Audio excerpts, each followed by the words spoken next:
Hi, I'm Gautam Ashok, chess coach from Chatura Chess Academy. In this lesson, we are going to learn about chess game from the very basics.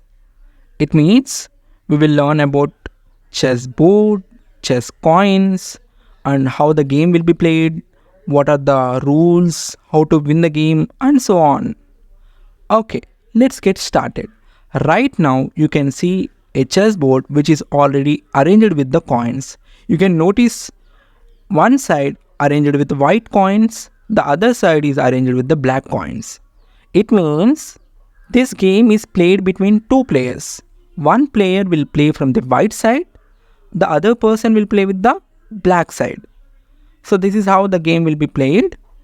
And before going into the game straight away, I want to tell one important thing. Let's discuss about something in general. In olden days, right now we have states. Instead of state, we have kingdoms. Any particular place, we call them as kingdoms. We have kings as a leader or the ruler. Right now we have president, but in olden days, we have kings. And in olden days, in any kingdom, we have animals.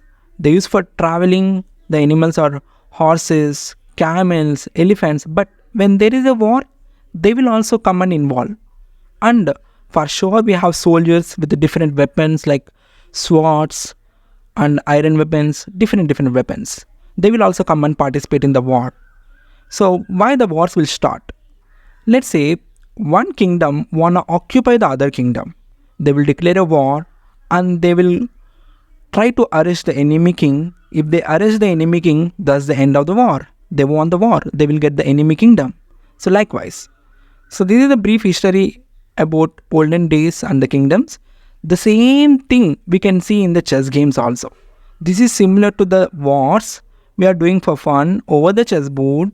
We can see the same things like king, queen, and this horses, elephant, soldiers, everyone. So similar to the wars in olden days, but we are doing over the chessboard. Okay, now let's come back to the chess game. Here you can see the chess coins, right? Slowly I will introduce about every chess coin and how they move. But first, right now, I want to empty the board. I just want to tell about chessboard first and then we will learn about chess coins. So in chess coins, generally we call them as chess pieces. So let's empty the board. Okay, now we can see boxes. So these boxes in chessboard, we call them as squares. One is white color square, the other one is brown color square. You can notice that different color combination. Instead of brown color, you may have seen black, green, blue, etc. So let's make it simple. The light color and the dark color. Instead of white, what I am calling it as? I am calling it as light color. The other color is as dark color. This dark color may be brown, may be black, may be green, may be blue. Okay, so let's make it simple. Light color, dark color, light color, dark color. Likewise, light color, dark color. Okay, while arranging the chessboard, make sure that the right side corner, let's say we are playing from white side, the right side corner should be light color. And the same thing will be to the black player also. Let's say that is the right side corner to him. That will be a light color. This is the right way of arranging the chessboard. Chessboard is like war field where we do war. So now we need our teammates to start the war. So let's bring our teammates into the chessboard. So king is the most important person in any kingdom. Let's assume half of the place, half of the territory in the chessboard is our territory and the other half of the territory is enemy's kingdom, enemy territory. So in our territory, our army will take place. In the enemy territory, their army will take place. King is the most important person. So observe the king place. The white king placed on the dark color square. Remember this point. By the way, this is the symbol of king crown. That is how you can identify the king. In the kingdoms, along with the king, there will be a queen with a diamond crown. This is the diamond crown, that is the symbol of the queen. So she is the queen. We also have elephants in kingdoms. In chess, we call them as rooks. We have two rooks in the white team. You can notice them. They are placed in the corners. If you observe, they look like elephant leg in reverse. So it means they resemble elephants. In real, we call them as elephants, but in chess game, we call them as rooks. We can also see horses in the wars. Yeah, we have horses in chess game also. We call them as knights. Now we can see the knights placed next to the rooks. We have two knights. And then comes camels. In general, we call them as camels, but in chess, we call them as bishops. Okay, next to the knights, we have bishops. And remember one thing, I'm calling this as light color bishop because it is placed in the light color, and the other one is as dark color bishop. Why I am specifying it as light color bishop and dark color bishop?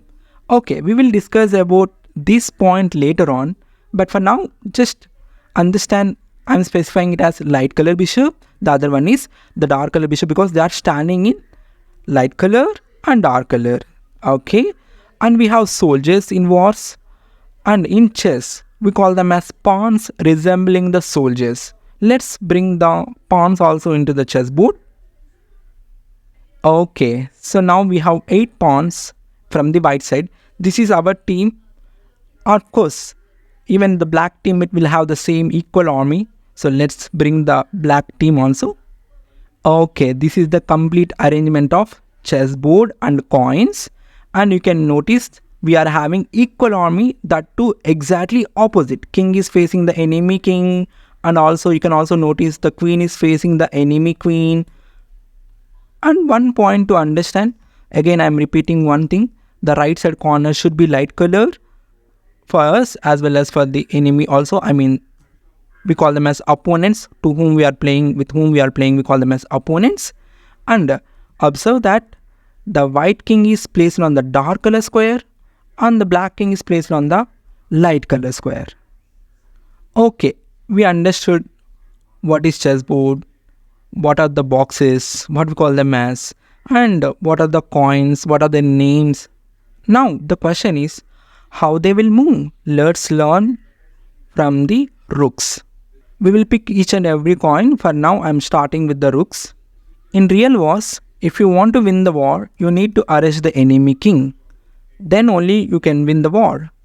In chess we call them as checkmate. We are going to learn about checkmate later. Okay, let's start with the rooks. Rooks can go in a straight way in 4 directions. Upward direction, left side, right side, and downward direction. You can take the rook in a straight way. So let's see. I want to move in the upward direction. Hold the rook, drag it, drag it, drag it, and place it wherever you have to move. So I want to reach this square. I will just drop the rook there. Okay. So let's say I want to move all the way up. Okay. Hold the rook, drag it, drag it, drag it, drag it. But you have to stop here. That's the edge of the chessboard, and you have to stop there. You are limited to the edge of the chessboard. Okay. So now let's see in the downward direction. Hold the rook, drag it, and place wherever you have to reach. I want to reach to this square. Yes. So if you want to reach only one square, yes, you can reach only one square. If you want to move to 3 squares, yes, you can. So in 4 directions, generally we call them as straight. In particular, see the line wherever the rook is standing, we call them as standing line. The rook will move in standing line any square, and also this is called as sleeping line. The rook can also travel in sleeping line. Very simple. Let's make it simple. It will go in a straight way. Okay. Okay. Now the question is, if the rook want to reach to this highlighted square, how the rook can reach? Of course, we cannot reach in one move. You have to take 2 moves to reach that square. But how? Okay. There are 2 ways to reach that square. Number 1 is you have to bring the rook to here, and you have to stop. Whenever you want to change the direction, you can do it in the next turn.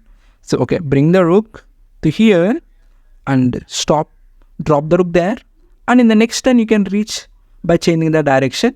We are reaching the highlighted square. Yeah, you can also do in the other way also. I'll just highlight how we can reach that square. This is the other way. So both are correct. So this is about rooks.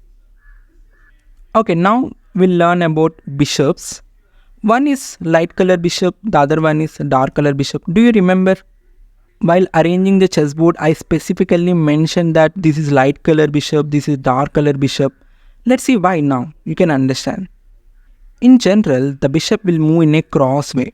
So we can call them as cross in general, but we call them as diagonals. This light color bishop can travel only in light colors. So let's say I want to go to this square. So you have to drag the bishop through the light color squares only.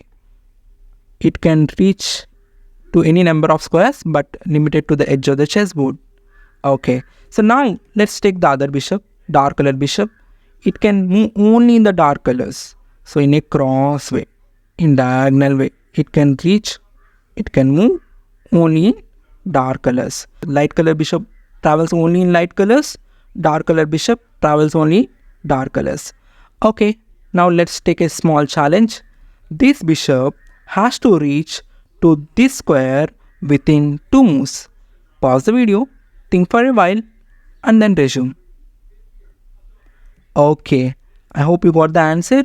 You can either reach to here, and if you want to change the direction, you can do it in the next move. So this will take 2 moves. You can reach to this square. This is one way to reach this square.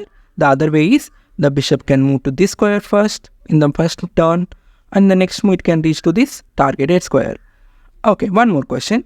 Let's say this bishop has to reach to this square within 2 moves, and how the bishop can reach that square. Yeah, we have 2 ways. Number 1 is drag the bishop to here and place it here in the first move. In the second move, you can obviously reach to this square. And you can also do it in the other way also, like this. Okay, this is about bishops. Okay, let's switch to the queen. Queen has the combined power of a rook and a bishop.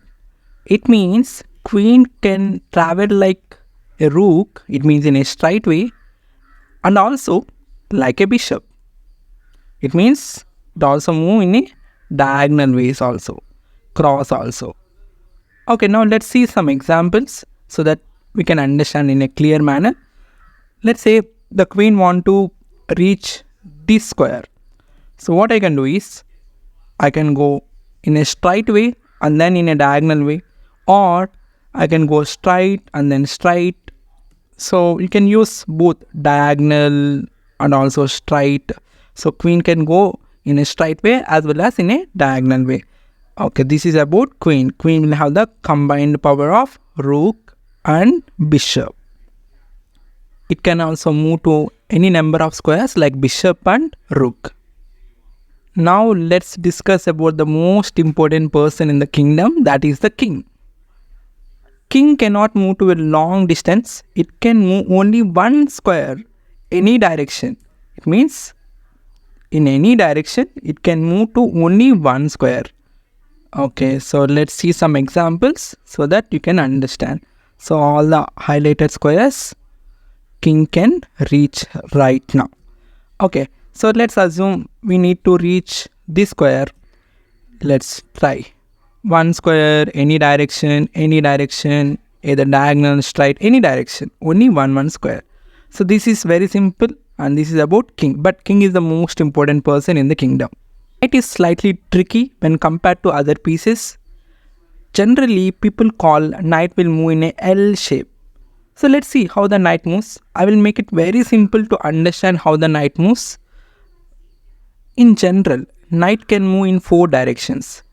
Upward direction, downward, left and right. I am not done yet. I said only the directions. Now how exactly the knight moves?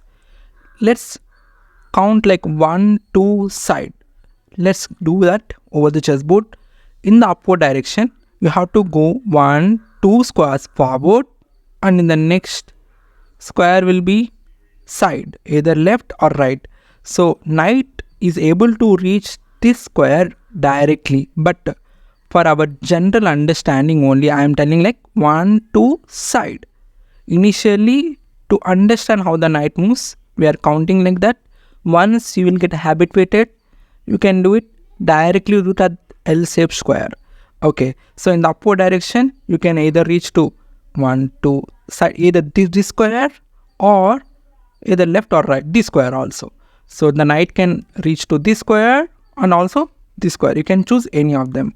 So let's see in the downward direction to understand 1, 2 and then side. This is the square where the knight can reach.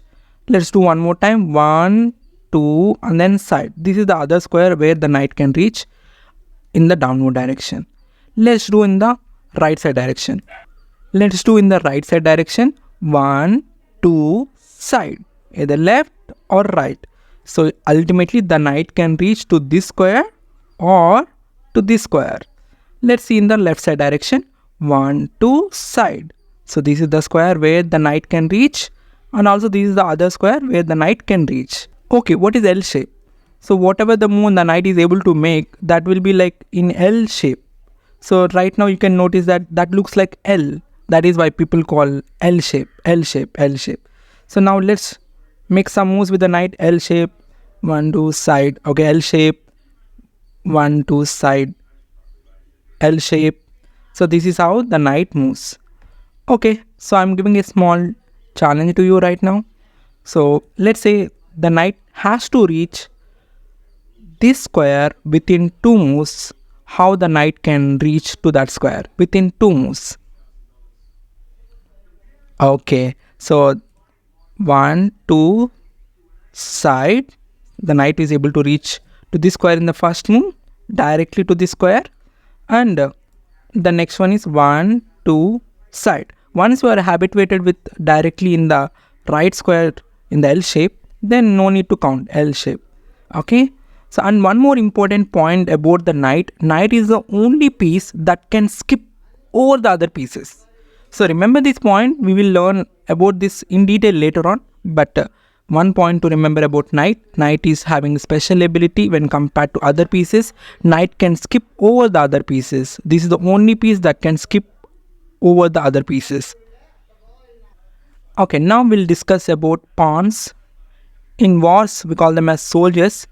There is one important thing about soldiers. They are very brave, and if they enter into the war field, their nature is either to kill the enemies or die in the war field, but they will never come back from the war field. So that is the nature of soldiers in general. In chess also, similar thing applies to pawns. These pawns will go only in the forward direction. They will never come in backward direction. So this is the special point about pawns. Other pieces can come. Yeah, knight can come backward, rook can come, bishop, queen, king, anyone can come backward, left, right. But whereas for the pawns, they will go only in the forward direction, that too only one square. One square forward, likewise. And one more thing, while capturing, what is capture? In chess, to eliminate one of the enemy army, in general, in wars we call them as kill, but in chess we call them as capture. They will be out of the game. So let's say there is one of the enemy army here, enemy piece here. The pawn can go in a cross way and capture it and make it out of the game. So why I'm telling you this?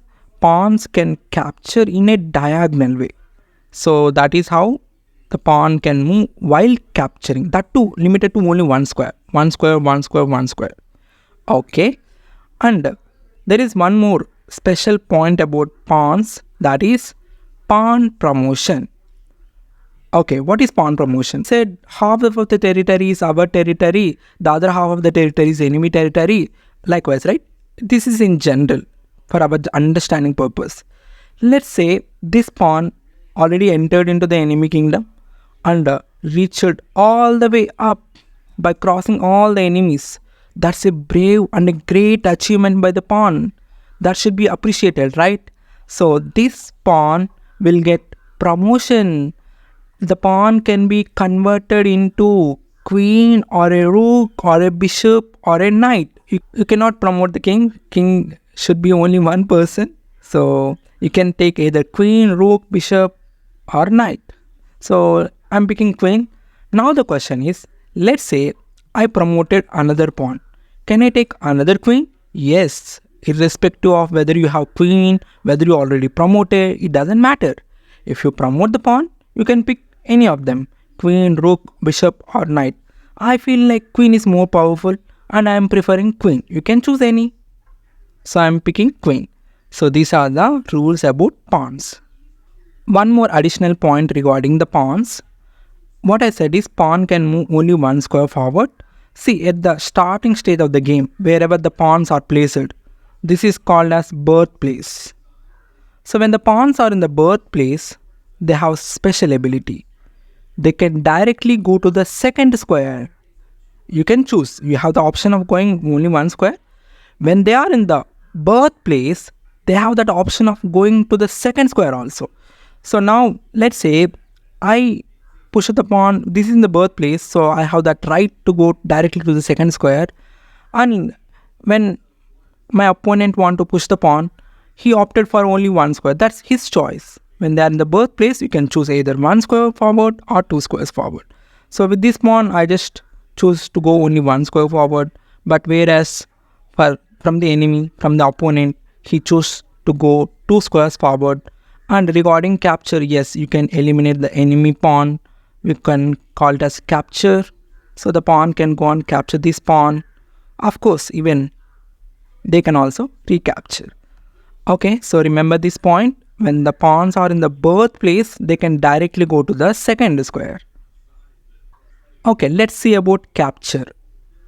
In general, in wars, we can see our team killing the enemy teammates. So similarly in chess also, we can also eliminate them out of the game. We call them as capture. So let's say we are playing from rook, white side. I'm playing with the rook. The rook can go and capture the enemy knight. So if there is enemy in the square where our army can reach, then we can capture.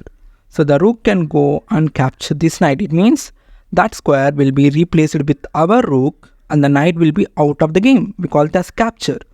So now my question is, can this rook capture this bishop within one move? No, that is not in our range. The rook cannot reach that square. Okay, my next question is, can our rook capture this knight? Yes, the rook is able to reach that square and we can place it over that square and the enemy knight will be out of the game. We call it as capture. Okay, so remember, we should capture the enemy teammates, like opponent teammates, not our same teammates. Okay, now I have another question. So can I capture this knight? No, that is our teammate. So you cannot capture. So we can only capture the opponent pieces. Okay, now we will discuss about another point, blocking.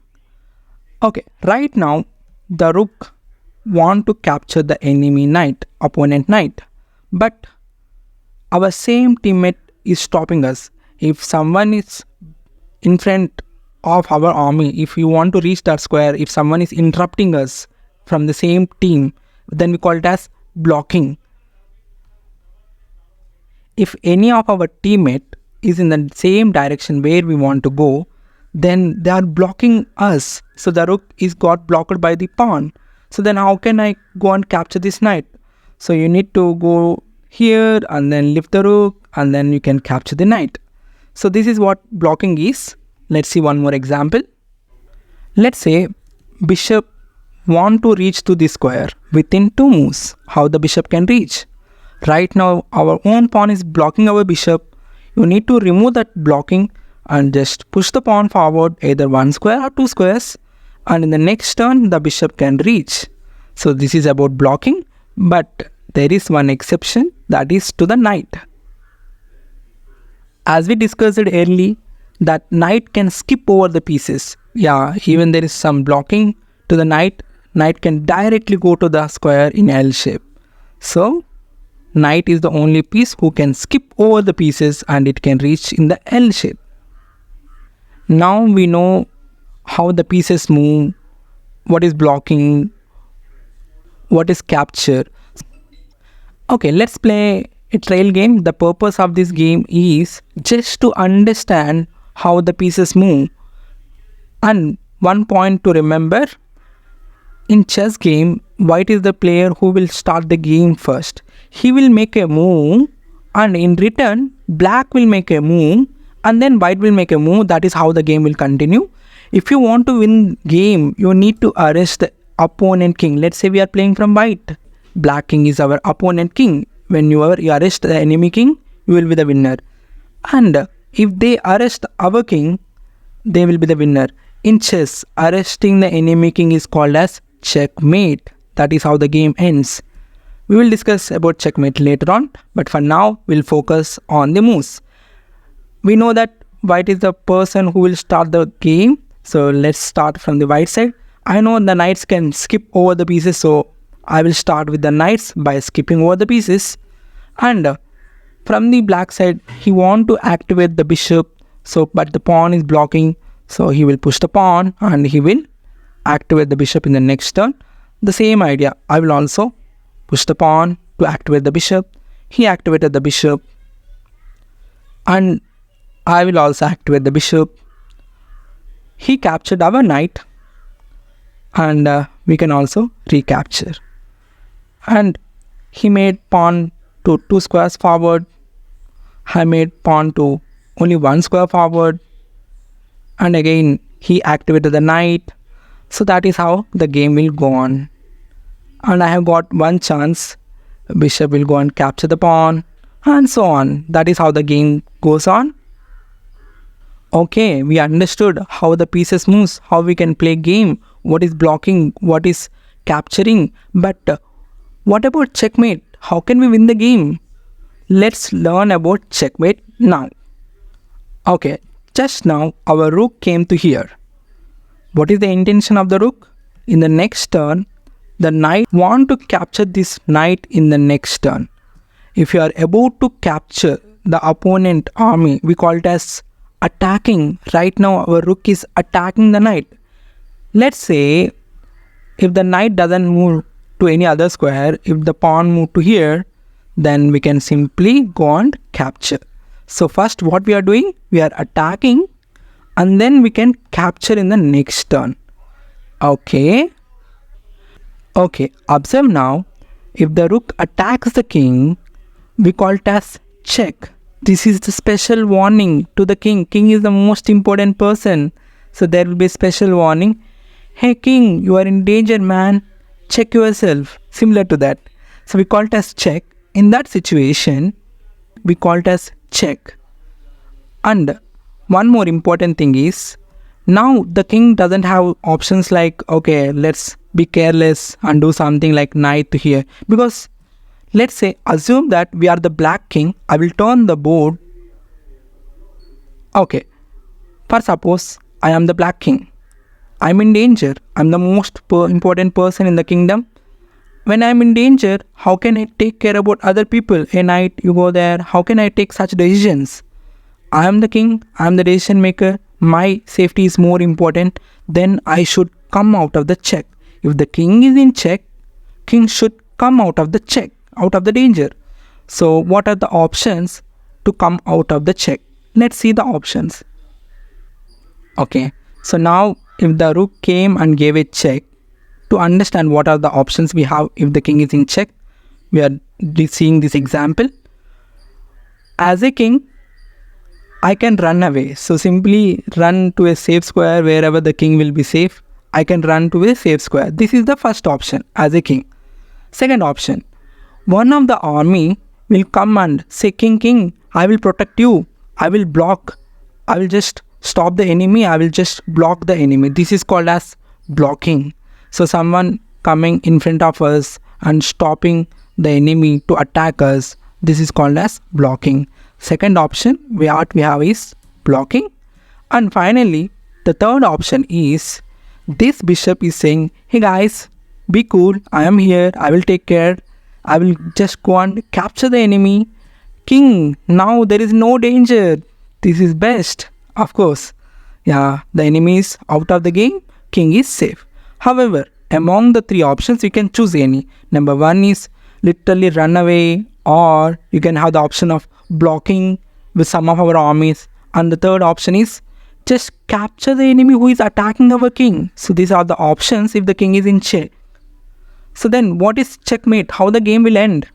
Now we will see another example.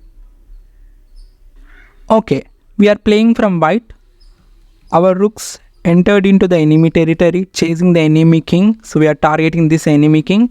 And the same with the black army also. They are also chasing our king. What we have done is, we lifted the rook all the way up and it's a check. To understand this in a clear manner, I am turning the board to the black side. Let's assume we as black king. Okay, I am the king, let's say. I am in danger right now. Okay, I remember that there will be three options. Let's try to do one of them. I try to run away. If I go here, lift the king, rook is ready to capture me. So there is no safe squares for the king. There is no option of running away. I am asking one of my army, hey, come on, please block, just help me. So the bishop is saying, sorry king, I can't block the enemy. I can't do any help in this situation. The knight is also saying the same thing. I am very far from you. I can't do that. Okay, at least go and kill the enemy who is attacking me. Go and capture this rook who is attacking. Sorry king, he is not in my range. The knight is also telling the same thing. Sorry king, he is not in my range. Now I realized that, oh, there is no chance to survive. They are going to kill me. So generally in that situations, what king will do is, okay, don't kill me. I will surrender. I will give up my whole kingdom. Take it. I will surrender. In generally, this will happen in wars, in chess. We call it as checkmate. White checkmated the black king. So from black's point of view, we surrendered to the enemy. From white's point of view, they arrested our king. This is the end of the chess game. Game can be ended by checkmate. What is checkmate? The king is in check. There is no option of running away, no option of blocking, no option of capture the enemy who is attacking. Then that situation is called as checkmate. That is what we are trying in every game. Whew, that's a big lesson, right? One more thing to discuss. Before finishing, I just want to add few more points regarding the king and then we will finish. Regarding king can never enter into the square which are controlled by the enemy. So these squares are under the control of the rook. King can't enter to the squares. How can king take a decision? Oh, I have to go myself into the danger situation. How can he sacrifice his life? King is the decision maker. He will never do that. As per the chess rules, king should not enter into the square which are controlled by the enemy. Okay. Just now the knight came very near to the king. Can the king capture the knight? Yes, king can capture. Let's change the position. Slightly change the position. Knight came to here. My question is, can the king capture this knight? No, you cannot. It's because the bishop is giving the backup. See, as a king, if I know that if I capture this knight, I am going to be captured by the enemy. My life will be in threat. How can I take such decisions as a king? How can I put myself in the danger? As per the chess rules, king should not capture the enemy who is having backup, should not capture the opponent army having backup. These are the rules regarding the king. Wow, we are done with the basics. Now you can start your moves and you can start checkmating the opponent king. All the best. Hit like button if you like the video. Subscribe for more chess content and share to your friends. For more chess training, I'm giving the links in the description as well as in the comments.